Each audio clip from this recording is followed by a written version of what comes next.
Hello everyone, welcome back, hope you're all well. In today's video we're going to fix this PlayStation 4 Slim which has no video output. It is the white light of death, so it powers on but it does not display anything to the monitor. So what we'll probably do is have a look at the HDMI port but also the HDMI encoder IC on the motherboard. So let's get into it. For your Xbox and PlayStation repairs, visit consoletherapy.com. Right, so first things first, what we need to do is let's get it open. So I won't go through the whole process of how to open a PlayStation 4 Slim, but essentially you need to pop off the top panel, off its slides, and then undo a load of screws, take the power supply out, remove the hard drive from the back. You do that just by sliding this panel that way, like so, and then pop the screw out. There's loads of videos already online how to take these apart, so I won't bother doing that. But let's fast forward and get to the point of where we've got the motherboard out and where we can start checking over the HDMI port.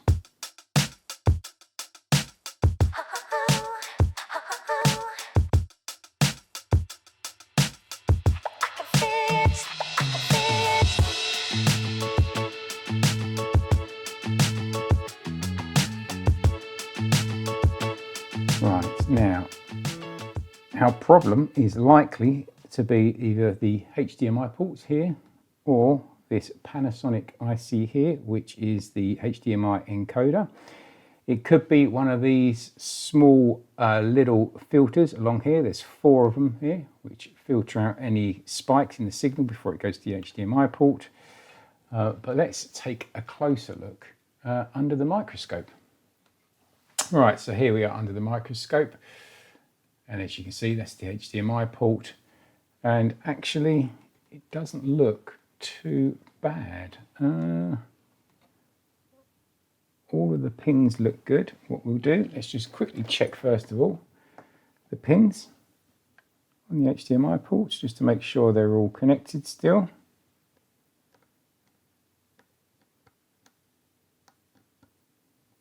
Yep.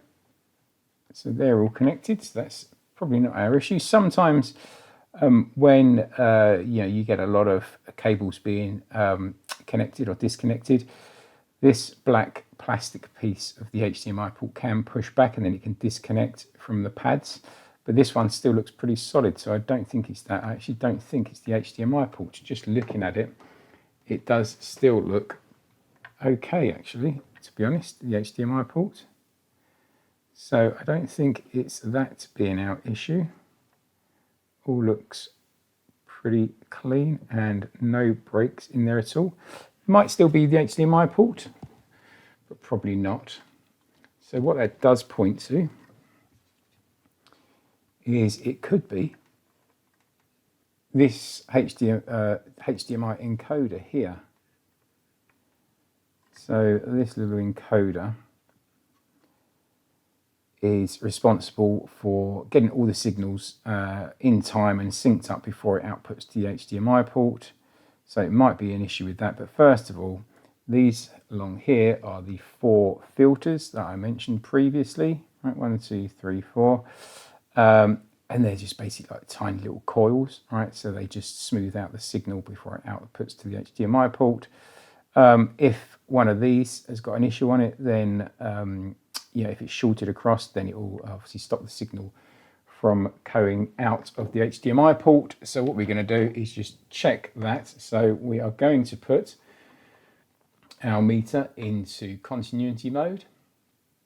And that is the mode that beeps when you touch the probes together, like so. And we're just going to go along and just quickly check if there is any crosstalk over these filters. So it doesn't matter which way around your probes are, put top to bottom, right? It should beep that way, but it shouldn't beep the other way across the two. So if you go diagonally across, it shouldn't beep.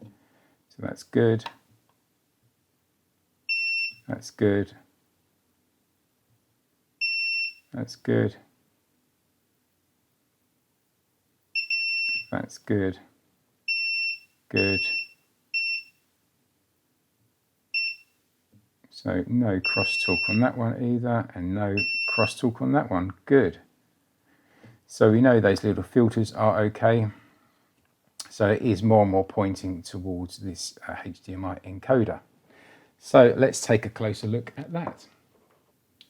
Right, so the first thing to test, what I like to do is just test these capacitors around the outside the encoder. So as you can see on the trace, right, the encoder has got lots and lots of different connections all the way around the outside. Some of them come from the filters, right, and then you've got these capacitors here. They're just the easiest, quickest thing to test first of all, right? So you put one of your probes on ground, get your other probe, and then with the multimeter in continuity mode, just go around and buzz the capacitors. Now, one of them will be ground, so this side is ground, so it will beep, like so. This side should not beep, right, which is correct. Good. That one beeps. Good. Brilliant.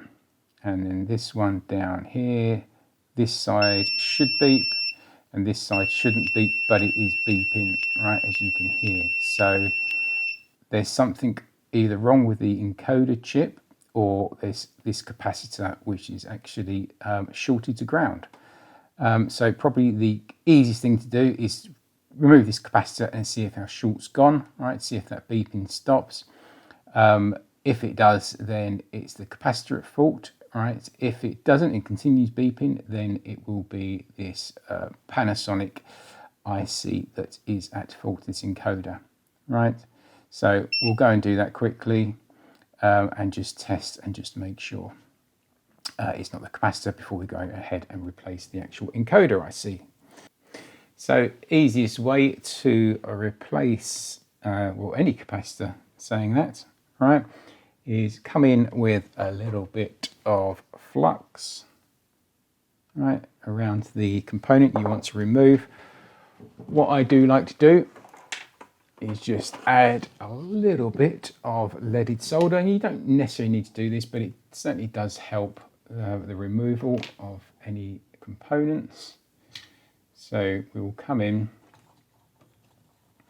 with our soldering iron, and we will just add just a tiny smidgen of leaded solder either side of the component, like so. And then come in with our hot air.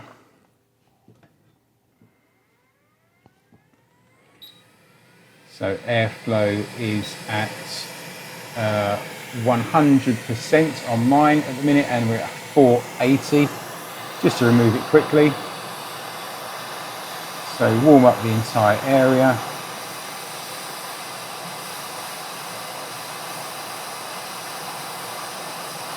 And then what you'll find is the capacitor comes off a lot easier because you've already put the leaded solder on there, you see.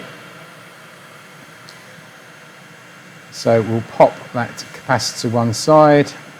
So I was just quickly grabbing a donor capacitor.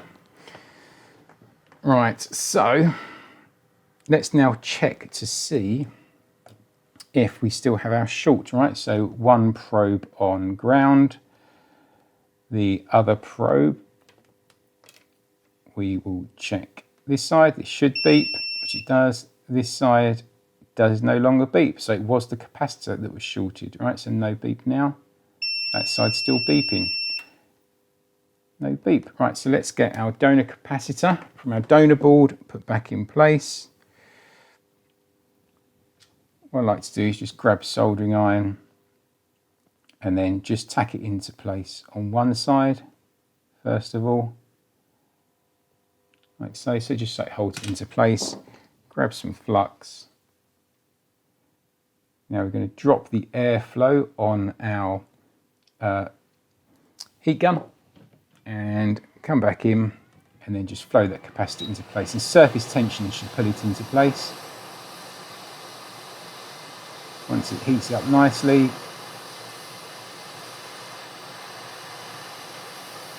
should do a little dance, and there you go.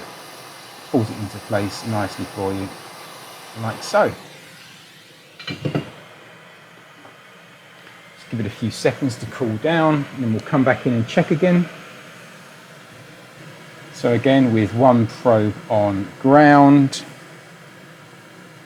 this side should beep, and it does, but this side shouldn't, and it doesn't. Right, so let's clean up the whole area. Hopefully that has fixed it. So come in with some isopropyl alcohol.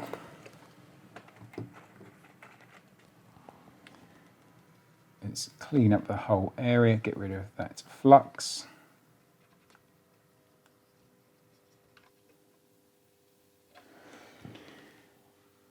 Okay, so nice and clean, and then what we need to do is obviously put it all back together again and give it a good test, right? So I've just span the board round, so that was our capacitor there that we just replaced. Right, so I will get it all back together again and then start testing.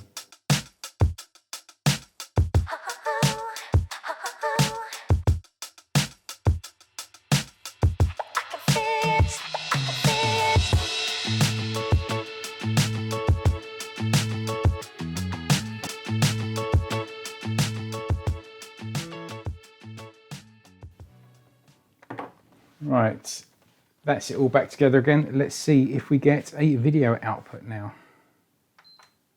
We certainly do. There we go. Right, so that's just booting up. It's got blue flashing lights. That should turn to white light. But we have a video output. Perfect. There you go. As we see, booting up.